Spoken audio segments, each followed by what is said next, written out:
This story came from Annika. I was 22 when it happened, working part-time at a mid-sized fitness center in my city. My job was mostly behind the front desk, checking people in, managing memberships, and tidying up. The staff was small, maybe 8 of us total. Everyone was friendly enough, though my manager, Tom, always gave me an odd feeling. He was polite, but a little too interested in my schedule, always making comments about when I'd be working alone or when I'd be in the back offices. The employee locker room was small, tucked behind the laundry area. It was just for staff. 2 benches, a row of lockers, and a single bathroom. There was a vent high up near the ceiling and a cheap-looking wall clock above the door. Nothing seemed out of place, and I used it every day to change into my uniform. One night, I had to close the gym by myself. The last customer left around 10 p.m., and I went to the locker room to change. As I pulled my shirt over my head, I heard a faint clicking sound, like the noise a camera shutter makes but softer. I froze. It was so quiet in the building that any sound felt louder. I glanced around. No one there. Then I noticed the red dot. It was tiny, barely noticeable, but once I saw it, I couldn't unsee it. It was coming from the vent. I dragged one of the benches under it, climbed up, and peered inside with my phone's flashlight. There, tucked between the slats, was a small black device, a camera with a blinking light. My stomach dropped. I climbed down, heart racing, trying to decide what to do. I didn't want to call Tom. He was the one who creeped me out in the first place. Instead, I locked the door from the inside, grabbed my stuff without changing, and left. The whole time I was walking out of the building, I felt like someone was watching me through the security cameras in the halls. The next day, I went straight to HR with my phone, which had photos of the device.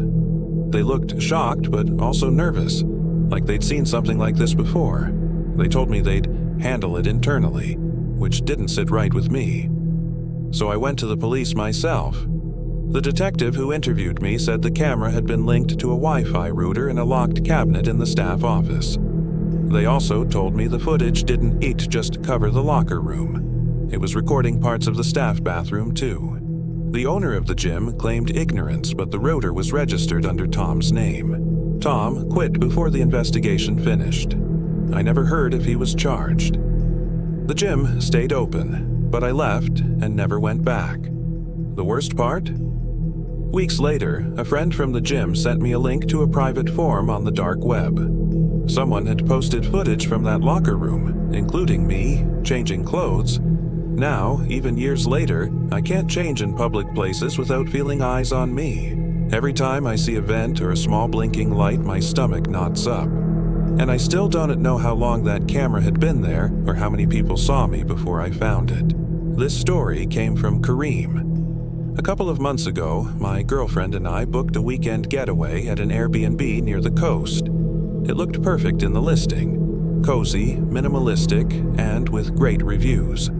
The host messaged me after booking, thanking me and saying he'd be keeping an eye out to make sure our stay was comfortable. I thought it was just polite customer service and didn't think about it again. When we arrived, the house looked just like the photos, maybe even nicer.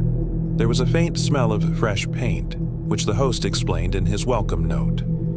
The first night was normal. We made dinner, watched a movie, and went to bed early. But by the second day, my girlfriend started pointing out little oddities. She noticed there were smoke detectors in both corners of the bedroom, not just one. She also noticed that the bathroom mirror was thicker than usual, like a panel. That night, while she was in the shower, I was lying on the bed scrolling my phone when I noticed the digital clock on the nightstand. It wasn't plugged into anything, but it was still displaying the time. I picked it up to look at the back. It was heavy, heavier than a normal clock. I turned it over, and there it was, a hidden lens tucked behind the digital numbers pointing straight at the bed. I didn't want to panic her, so I acted normal until she came out of the bathroom, then whispered what I'd found. We went around the room, checking everything. Inside, the smoke detectors were tiny holes just like the one in the clock. The mirror in the bathroom had a small gap between the glass and the wall where wiring ran through. We didn't even shower the next morning. We just packed up and left without telling the host. When we got home, I filed a police report. The detective who took it said it wasn't the first time the ID heard of that Airbnb being suspicious. They managed to get a search warrant after my report and found not just cameras but a hidden recording system in the attic connected to a router. The footage dated back months. The scariest part was when they asked me to confirm something. They showed me a still image of us from our first night there, sitting on the couch eating dinner. The angle wasn't from any of the devices we found. It was from above. Somewhere else in that house was another camera we never located. To this day, the listing is gone from the site. The host's profile disappeared too.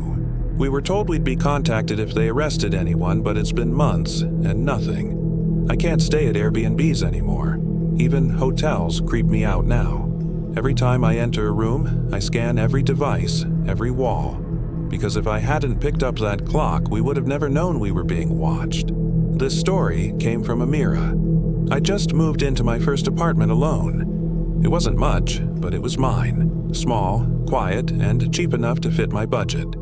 The previous tenant had left in a hurry according to the landlord, but I didn't think much of it. The place felt normal enough.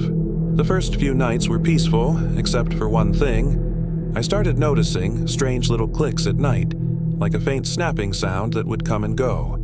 I thought maybe the pipes were settling, or the neighbors had some noisy gadget, but the sounds always seemed to come from the same corner of the living room. One night, I was scrolling on my phone when I heard it again, louder this time. Click, click. I turned toward the sound and froze. The red standby light on my smoke detector was blinking, but slower than usual. It felt off somehow. I stood on a chair to get a better look, and as I stared at it, I noticed something that made my stomach drop. There was a small pinhole right next to the light, and when I shone my flashlight on it, the glass reflected back at me. I was staring into a lens. I immediately got down, heart racing, and unplugged everything I could find in the apartment. I even pulled my TV forward, checked my lamps, under the couch. Nothing else seemed strange. But that one discovery changed how I felt in my own home. I called the landlord, pretending I was just asking if the detector was wired or battery operated. He said the last tenant had installed her own smoke detector after the original broke. That meant this one wasn't even part of the building system. I didn't sleep that night. Every creak, every sound made me jump. The next morning, I took the detector down and brought it to the local police station. They confirmed my fear. There was a tiny wireless camera inside. It had an SD card slot and Wi-Fi capability, which meant someone could have been watching me live. They couldn't tell how long it had been there or who had installed it, but they took it as evidence. A few days later, I started getting calls from unknown numbers. Silent calls. No breathing, no talking, just silence. The police told me it might be related, but without proof, they couldn't trace it.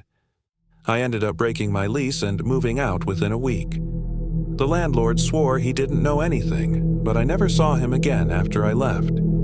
The thing that haunts me most is that the detective told me something strange when I came to pick up my belongings. He said they managed to pull a few still images from the camera's SD card.